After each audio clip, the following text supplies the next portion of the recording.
This is a video tutorial for the full final take-home test. This is going to be pages 8 to 12. Starting at the top of page 8, we have Unit 3 notes. We're still in Unit 3. This is the electromagnetic spectrum concepts. So remember, we've given you a couple different electromagnetic spectrums to look at. The first thing I want to point out is remember that wavelength and frequency are inversely proportional to each other, which means if you have a high wavelength, you by nature have a low frequency. So remember, wavelength is how long between repeating parts of the wave. So there's one wavelength here, and here's a wavelength way over here. So there's a long wavelength, there's a short wavelength, low wavelength. It even says the wavelength down here. It tells you wavelength in meters. It says 1 meter here, and then it's 10 to the negative 12th. So there's a small wavelength and a big wavelength. Now, we always give you different electromagnetic spectrums to read, so you need to know how to read them. But just by looking at that wavelength in meters, high wavelength, which I put here, means low frequency on this side. Low wavelength, small, short wavelength here means high frequency. And remember, high frequency means high energy. Okay. That explanation should help you answer 88 and 89. You need a full sentence explaining how you knew those answers. Number 90, I'm not going to help you answer, but I did kind of label the problem for you. Alright, pause if you need to, because I'm going to keep moving on. Number 91 is also referring to this chart. Okay, it reminds you the Roy G. Biv, red, orange, yellow, green, blue, indigo, violet, Roy G. Biv. Says if calcium salts burn with a vibrant orange light, then it must have a shorter wavelength than which color? Okay, I'm going to be looking at this. Here we have this longer number, and here we have shorter numbers, smaller numbers for wavelength. Okay, so they're saying that calcium salts burn orange, and they're asking which would have a shorter wavelength.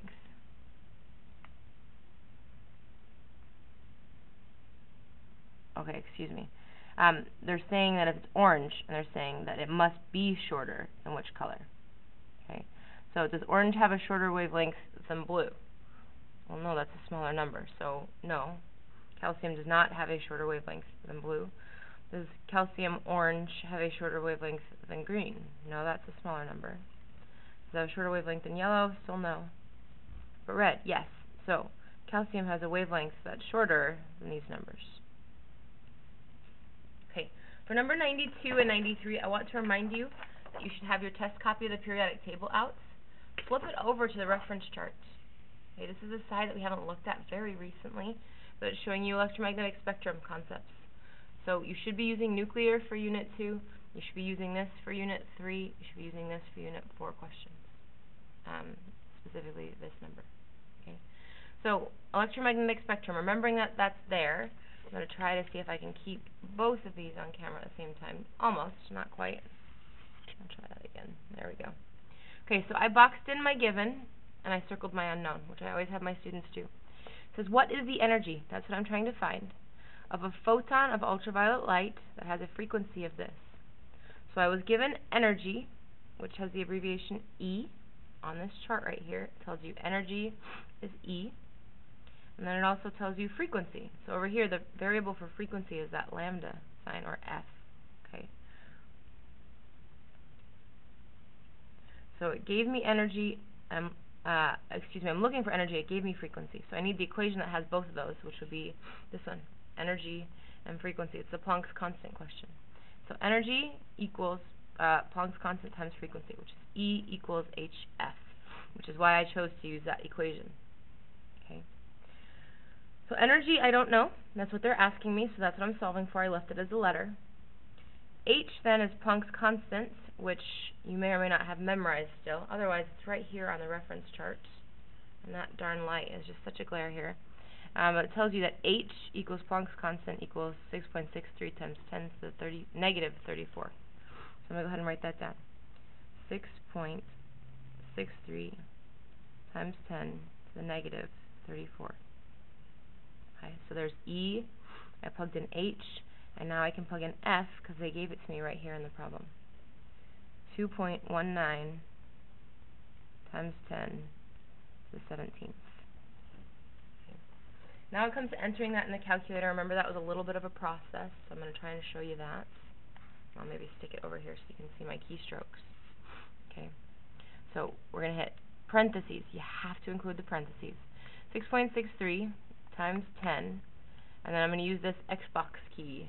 So my cursor moves up, and now I can put to the negative 34th, and it's blinking the arrow. It wants me to arrow back down and close the parentheses. I'm going to say times 2.19 times 10, and again I'm going to push the Xbox button right here, so my cursor moves up. 17, arrow over. Okay. Let me check my math here. Alright. Now over here it says significant figures and units. It's reminding you. So the unit for energy is joules. I wouldn't be surprised if you don't have that memorized. So you're going to use J for your unit. But sig figs, we have to look. There are only 3 significant figures in my given. So I need 3 significant figures in my answer. 4.15. Excuse me, 1.45. I said that backwards. 1.45. And then I'm going to include this E, negative 16. Remember, E means times 10 to the. So that's times 10 to the negative 16, like that. Okay, so look at what my calculator says versus what my answer should say. Alright. Now, you have to show work. I want you to be able to check your answer, so here's the correct answer, but without work you don't get credit on that problem. So make sure you're showing work and you're physically entering that into your calculator. Page 9. Page 9, we are officially on Unit 4. Okay. So we've got matter and change. I just wrote you a note here. Remember, physical changes can be undone. They're reversible. So I already answered the first few for you. You can look at that. Milk souring, you can't unsour milk, so it's a chemical change. Water condensing, you can undo that by evaporating, so that's physical. Changing color is always a chemical change. Burning, you can't unburn the candle, so that's a chemical change. Dissolving, I circled here. I want to remind you that dissolving can be undone by evaporating. So dissolving is always just a physical change, and to combust means to burn in the presence of oxygen. So you blow up a firework, you can't undo that. Okay. So use those concepts for answering these 3 on your own. Moving down to number 95, it says classify the following physical properties as physical property or chemical property, CP. Okay. So remember, chemical properties are things that we can observe only by destroying. Physical properties, I can look at the color of something without changing it. So to look at this marker, I know that's pink ink, I didn't have to change it. To see how flammable the paper is, I would have to light it on fire. So flammability would be a chemical property, but color would just be a physical property. So density, you can measure density using a scale without ruining anything. That's a physical property. To boil something, so if you boil water into steam, it's still H2O. That didn't change it. The ability to react, reacting is always chemical. Mass, you just put it on a scale. Putting it on a scale doesn't change anything, so that'd be a physical property. I'm sorry, I should be putting PP, not PC for all of these. I apologize, I'm thinking up here. So PP, PP, CP, physical property. Answer these 4 on your own. Okay, it also says here in pink, for those that you labeled as physical properties, circle the ones that are intensive physical properties. Now remember, intensive properties are things that you have in common. So that'd be something like if I had a little bit of chocolate and a lot of chocolate. Okay, they're going to have the same density. So that would be intensive. They're going to boil at the same temperature, which is going to be really, really high. Okay, mass. This much chocolate does not weigh as much as this much chocolate, so that's an extensive property. I'm not going to circle that one.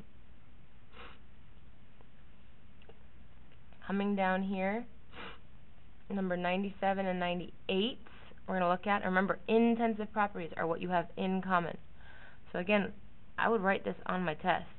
A little bit of, let's say, gold this time has what in common with a lot of gold? Those would be intensive things. Okay. So number 97 says, which properties change when more material is added to the sample? Okay. Well, we just talked about intensive is what you have in common. So intensive wouldn't be changing. Intensive would be staying the same, which means changing is extensive. Which properties stay the same? Which properties are in common even if you add more materials? That would be intensive.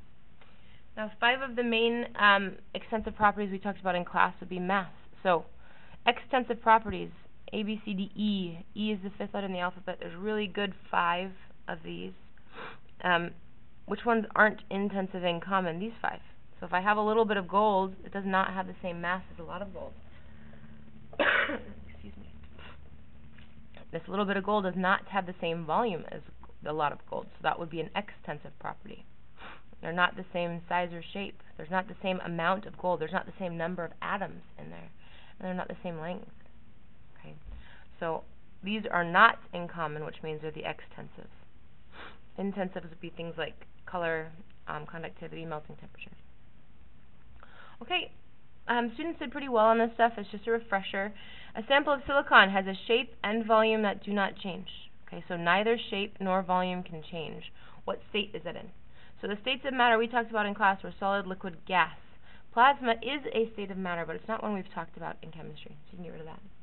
Okay. So if neither volume nor shape can change, that would be a solid, like this marker. Doesn't matter where I put this marker in my room, the size of it is the same and the shape of it is the same. Okay. So that would be the solid marker. Liquids can change shapes, but not volumes. So if I pour a cup of water on the floor, it's going to take the shape of the floor, but it's still a cup, same volume. And then gases have both that can change. All right? Use that to help you on this one. Go ahead and check your answers on the lab safety. You should know those. Push pause if you need more time on that. Page number 10. We're still on Unit 4 materials, which is why it's in green here. It's asking you vocab questions, and you guys really should make sure you memorize. If you don't already have this memorized still, so either memorize or rememorize these answers. Okay, they're important. Metals are messy. Okay, go ahead and write that down. Metals are messy. They tend to lose their electrons. Remember, electrons are negative. So if you lost your negative, that gives you a positive ion, and positives are cations. Remember, I also taught my students that the T looks like a plus sign. Nonmetals. Okay? Nonmetals are greedy. They tend to gain electrons, forming negative ions called anions. And I taught my students that the N's in anion, there's 2 of them, stand for negative, nonmetal. Anions are negative nonmetals. Okay? And in an ionic bond, electrons are transferred, should be what you write here, from a metal to a nonmetal. The metal is messy, it loses its electrons. Nonmetals are greedy, they gain electrons, creating oppositely charged ions. Another term for charge is oxidation state. So if I ask you what's the oxidation state of aluminum, you'd say +3. What's the charge of aluminum? +3. Okay, so I already started showing my work for number 108. What ionic compound will form? And they gave you that aluminum was +3 here, and sulfur was -2 there. Usually you're going to have to use your periodic table to have that memorized, but on this one we just told you that it's Al making a +3 charge, sulfur -2. This is formula writing. Formula writings are 4 steps. The first step is done. Symbols, aluminum and sulfur. Step 2 is charges, +3 -2. Step 3 is to crisscross. And step 4 is to reduce and erase. So a 2 and a 3 can't be reduced. Okay? That one's not right. That one's not close. This one's our right answer, Al2S3. This one's wiggity-wiggity-wiggity-wack, right? They forgot to crisscross. They just brought down the charges. So be careful. This is probably the one that most students are going to pick if they get it wrong, because you forgot to crisscross here. So make sure you're crisscrossing. Number 109, I gave you 2 answers to check. I want to do one with you. Okay? So you name the cation, which is metals are cations. You name the anion, you change it to ide. So sodium bromide, metal, nonmetal. And then copper 2 nitrates. I knew it was copper 2 because I brought over that subscript. Copper needs a Roman numeral. Okay, as a reminder on Roman numerals, remember this line on the periodic table separates our metals from our nonmetals. Okay, all metals need Roman numerals except for the ones that always make the same charges. So family 1A has 1 valence electron, always makes a +1. It does not need a Roman numeral. Family 2A always makes a +2 charge because it has 2 valence electrons, so it does not need a Roman numeral. Okay. The rest of our metals all need Roman numerals when we name them, except for the 1, silver, and 1B that always makes a +B, 2 and 2B that always make a +2, and the 3 and 3A that always make a plus 3. Okay, so these metals right here don't need Roman numerals, but other ones like copper does need a Roman numeral. Okay, let me see if I can fix this without my computer dying again. Alright, there we go. Okay, so copper needed a Roman numeral, copper 2, and then NO3 I just call nitrates because I looked it up on the periodic table. NO3 on my reference sheet is here. NO3 is nitrates. Okay, when it comes to this one, you name the metal, and then you name the non-metal and change it to "ide." So aluminum. But I have to be careful and check for Roman numerals. So I'm going to look at aluminum on the periodic table. I'm going to try to remember that aluminum's in the exception staircase. Aluminum is one of the 3 and 3A that always makes a plus 3. So aluminum cannot have a Roman numeral. It's just aluminum sulfide. Okay? Not aluminum 3 sulfide. That would be wrong. Just aluminum sulfide. Go ahead and do your own work on these 3. Excuse me. When it comes to writing formulas, again, formulas are 4 steps. I already did the first 2 for you here. Symbols for calcium is Ca. Nitride, IDE, means it's just nitrogen. Okay, cobalt is CO. Phosphide is P. Iron is Fe. Sulfate. Okay, sulfate, if it ends in 8, is not S for sulfur. Sulfate here on the reference charts, 8 is SO4. And it even tells you here that sulfate makes a -2 charge. Okay, so let's start with iron 3 sulfates. It told me in the name that iron is plus 3. That's where I got this from. It told me on the periodic table that sulfate is -2. So then I need to crisscross around the parentheses. So I'm going to end up with Fe2 SO4 3. Iron 3 sulfate, like that. I knew cobalt was making a +2 charge here because it told me right in the name. Phosphide, I know it's making a -3 charge because phosphorus is in family 5A, which means phosphorus has 5 valence electrons. In order for phosphorus to be like family 8, it needs 3 more electrons. So 3 more negative electrons makes it -3. So I crisscross that. Ca3P2. I know calcium makes a +2 charge because it's in family 2. Alright, and all of these alkaline earth metals make a +2 charge. Nitrogen's in family 5A, so it needs 3 more valence electrons. So when I crisscross Ca3 N2, and I'm just realizing I put Ca there instead of CO. Just a little typo. I'll fix that. CO, cobalt, CO3P2 for this one. Okay. Be careful on these 3. This one's sulfide, this one's sulfite, and this one's sulfate. Remember, almost right is wrong on this unit. Okay, so be careful and use your list of common polyatomic ions to help you on those 3. Moving to the moving to the mole. This is still Unit 4 notes. Okay. We've got different questions here. 111 and 112 are not the same question. This one's asking you how many particles. This one's asking you for molar mass. Okay? How many particles? The answer to that is on your periodic table, as long as you remember to look for it. Okay? It tells you that 1 mole of anything, particles, atoms, molecules, basketballs, donuts, 1 mole of anything equals Avogadro's number, 6.02 times 10 to the 23rd. So if it asks you how many particles, atoms, molecules, formula units, are in a mole, it's just that answer, 6.02 times 10 to the 23rd. Starting next semester, we're going to be doing calculations with this number. Okay, the name of this number is Avogadro's number. It's named in honor of him. Molar mass, then I got this number just from the atomic mass. Molar mass is the same thing as the atomic mass. So for bromine, that's where I got that number from. Okay. I gave you answers here. I showed you calcium phosphate. When you get a name, you have to write a formula. Okay. If you didn't write the formula, you wouldn't know that there were 3 calciums, 2 times 1, 2 phosphorus, and 2 times 4, 8 oxygen.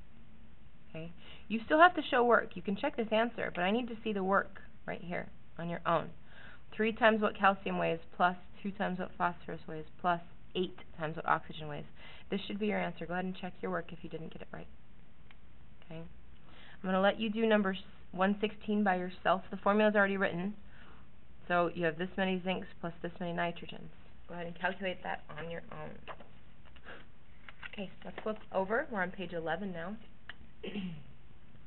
Page 11 is where we start Unit 5.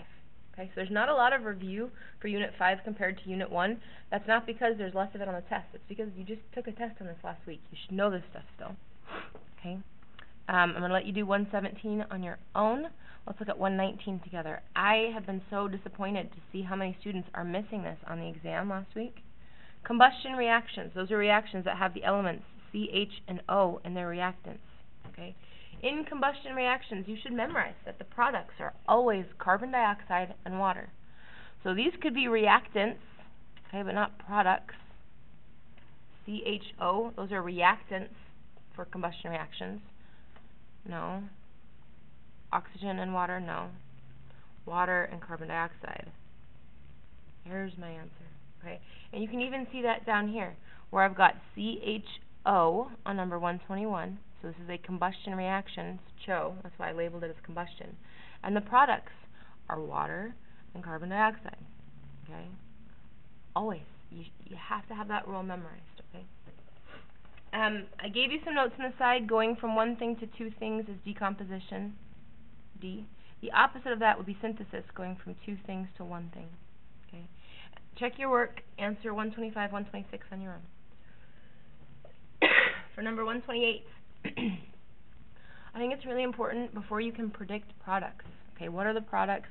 Predict the products, predict the products. So for these next three, you really need to identify what type of reaction it is, because that changes how you predict the products. So I've got 1, 2, 3 capital letters reacting with 1, 2, 3 capital letters. That means 3 elements in a compound plus 3 elements in a compound.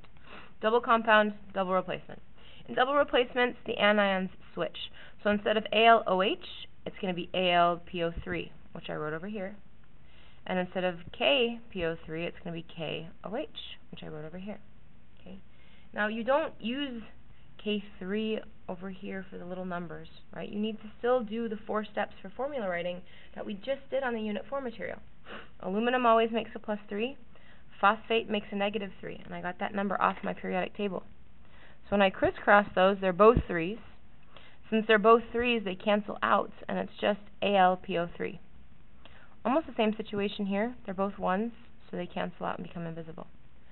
So it's not AlOH3. It's not AlK. AlPO3, KOH. There's our answer. Okay. Pay attention. This one's a single replacement. Barium is the single, so this is the one that's going to try to replace.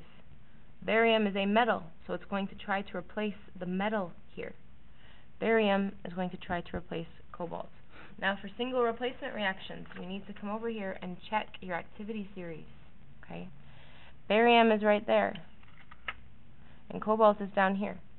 So barium is stronger, it's more active than cobalt, which means barium can take cobalt's girlfriend, which means cobalt is going to leave and become single, like this.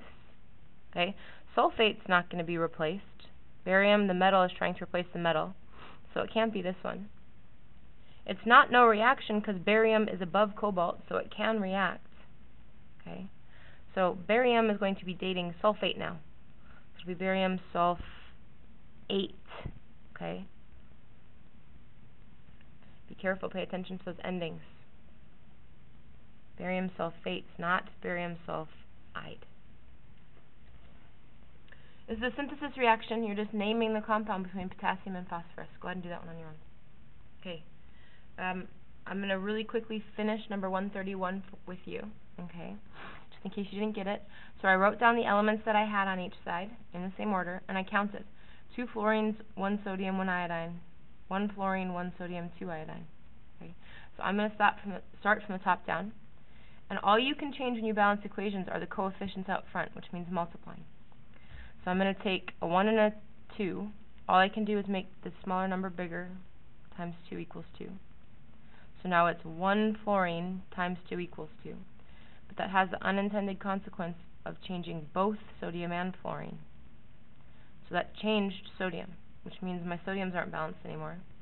So I need to multiply sodiums over here. Okay, 1 sodium times 2 equals 2. That also changes iodine. Okay, 2 fluorines on each side, 2 sodiums on each side, 2 iodines. So that means I'm balanced, and these guys become 1s. 1, 2, 2, 1. Alright, let's flip over. Types of reactions. I knew that this one was a single replacement because I've got 1, 2, 3 capital letters. That is a compound, and then just 1 capital letter. That's a pure element. So in this reaction, cesium, the metal, replaced magnesium, the nonmetal, which is why magnesium is now single, and you have cesium sulfates.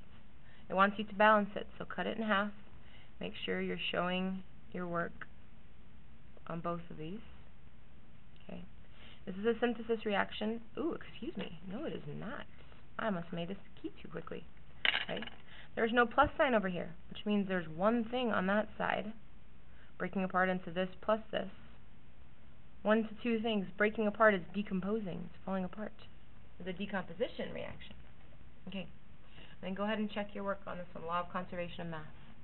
Whatever it weighed before the reaction is what it has to weigh total after the reaction. Make sure you're checking your notes for anything that felt a little foggy, and come in and get help. Your teacher would love to help you before the final, okay? Good job.